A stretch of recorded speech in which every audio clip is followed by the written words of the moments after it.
I am Shelby Rhodes, the Executive Director of Havar Incorporated.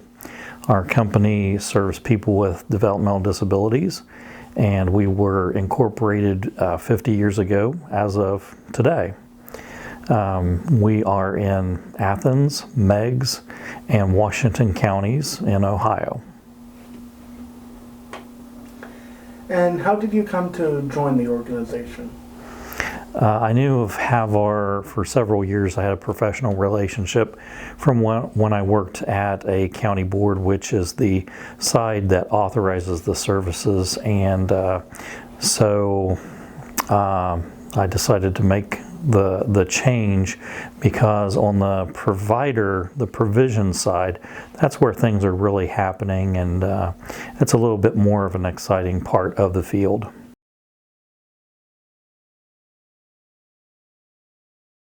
When I initially came, we were serving in 2 counties, and now we are in 3 counties.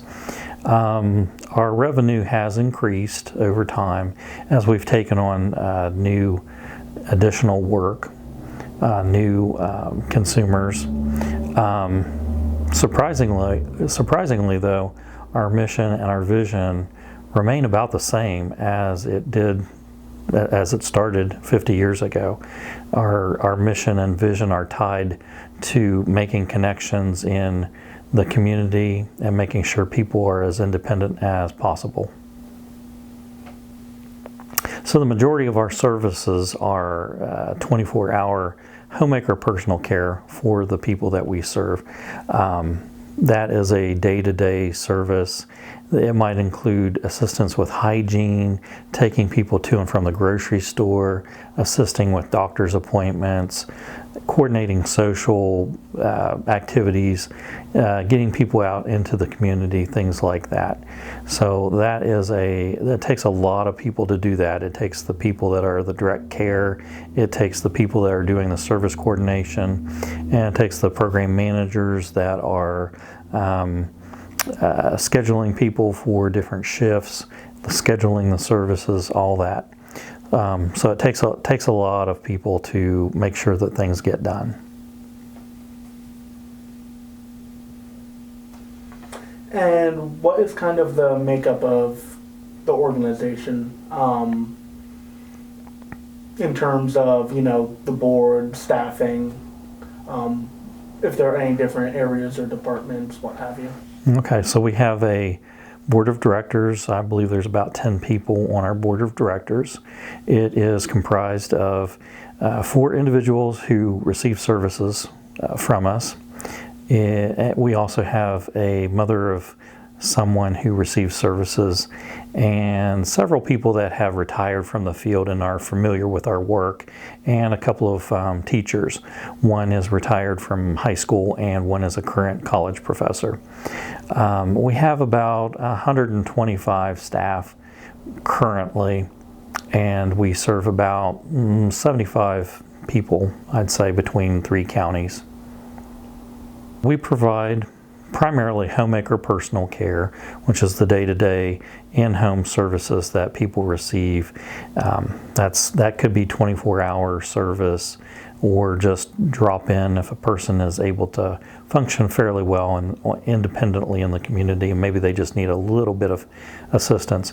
We do some payee ships, which is assisting with bill paying and things like that.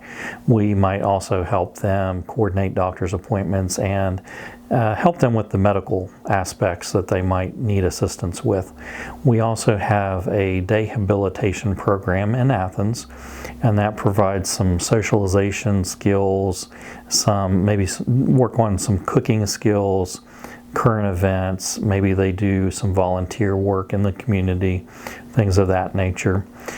We also have a program called RAW, which is Recreation After Hours, and that also allows people opportunities to socialize with their peers, get out and try new and different things. Maybe it's going to a ball game or fishing or ice skating. They've done all those things in the past, go to concerts and wrestling events and things like that.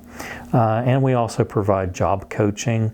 Sometimes a person with disabilities might need just a little bit of assistance maintaining a job in the community, or maybe identifying barriers and figuring out ways to overcome those barriers, and that's something that we can do. And we also provide transportation in conjunction with the other services, which is maybe it's transporting somebody to and from the job, or to and from day hab, or to and from a doctor's appointment or grocery shopping, things like that. In Washington County, we have more higher needs folks, so we have more 24-hour homes, whereas in Athens it's more drop-in. Several of those people don't need as much assistance, so they are not in a 24-hour home. And then in Meigs it's very limited what we provide.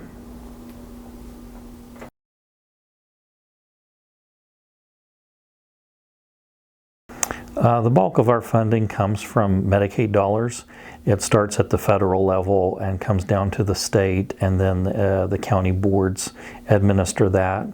We have some small part of local dollars from the county boards. It's for the same kinds of services, but it's just a different way of funding.